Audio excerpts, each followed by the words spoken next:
as all of you are expanding that heart network and you're connecting to the heart chakras of all living things, you are awakening that hexagram power that we mentioned. That's not just the symbol for the human heart chakra. This is the symbol for the heart chakra in general. When a physical or quasi-physical heart is brought into form, one of the major corresponding geometries produced through the production of that physical, quasi-physical organ is the hexagram, the six-pointed star.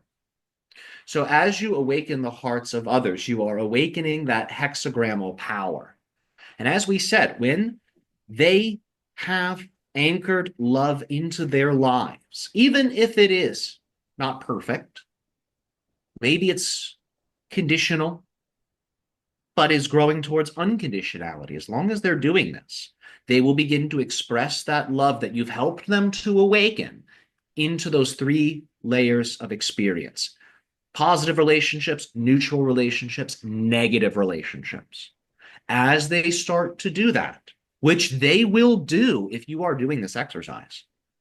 This is not a theory. This is the consequence of the exercise. As you do this, those in your community will begin to have their hearts awakened, and they will naturally start to demonstrate higher love to themselves, but also to those that they deem to be positive, those that they deem to be neutral, those that they deem to be negative. And when that happens, it's not just that the heart center opens, it becomes like a triangle. So it's a sphere with the triangle in the center. This attracts the higher sphere and the higher triangle. So think of your sphere in the heart center with the triangle facing up. There's a sphere above connected to a higher consciousness with a triangle facing down.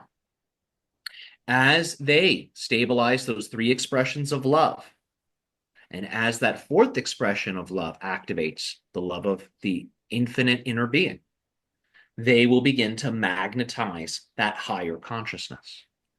Those that do this willingly, they're choosing to be more loving, they're working on themselves. This will be a very, very beautiful process. It will be as if more of themselves has been revealed. It's as if they've received an influx of hidden consciousness that they were completely unaware of. And with that influx of energy comes a higher wisdom and the synchronicities needed to wield that energy auspiciously in a good way, healthy way. So that is what will come for them. Those that are around them whom are not taking the same approach,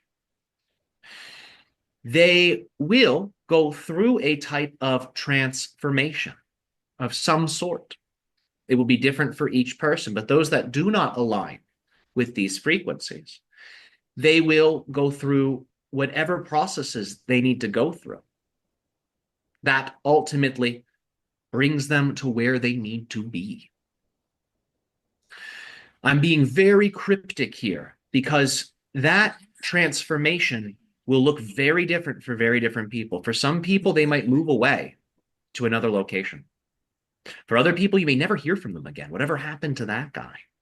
Some people, they may actually pass away on your version of Earth. They're no longer a part of the expression. Now, this does not mean that those that pass away are bad people and they're not aligned with love. People sometimes leave because that's the best time. That's the best portal. So don't mistake someone dying as they weren't vibrating at the right frequency. Doesn't mean they were negative at all. So do keep this in mind, but that can be what happens when people do not align with those energies. In their reality, they still may be continuing on their own version of Earth. But that version of Earth will be a version where the collective has not chosen such loving energies. So for those that do, even if it is subtle for them, they invite that higher sphere, that higher being, symbolized as the upside down triangle in the sphere. It descends in and it completes that heart chakra. The walk-in phenomenon is a walking in of the higher self, ultimately, which is an extension of the soul. The higher self, because it represents your inner being, is mysterious. That's why when you close your eyes, it's darkness most of the time. It's a mysterious dimension. So the counterpart is there to help personify the higher self, the inner being, so you can relate to it, so you have a higher symbol to experience yourself through. So the walk-in phenomenon is occurring in synchrony with this heart awakening and humanity choosing to awaken the hearts of themselves and one another. That's the prerequisite for the walk-in experience. So the beings that are ready, the higher dimensional expressions of you that are all ready to walk in, they're standing by. They are creating the space and the conditions with all of you that allows for the collective heart of humanity to open so that higher dimensional level of soul energy can then easily step into the human experience. You are also setting the stage for those that are perhaps the lowest in vibration to be assisted so they can also receive this as well. It will get to a point where most people on your planet choose the higher alignment. It will be the minority that chooses to resist. This is why I spend less time talking about that minority, because you will see less and less and less of it as a presence, those energies that are in resistance to love. It begins first with you and your inner world. It then expands into your home and into your personal relationships, and finally into your community. Stabilize the love on those levels. And before you know it, it won't just be your personal community.